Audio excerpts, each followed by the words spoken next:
others.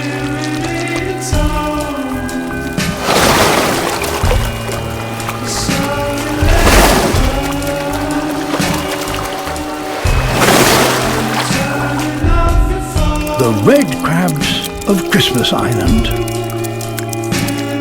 They've spent the dry season sheltering in damp burrows beneath the leaf litter. Crabs breathe through gills that must be kept moist, so it's only with the return of the annual monsoon that these land crabs can finally emerge. With the humidity now high enough, they can begin an epic trek to the coast.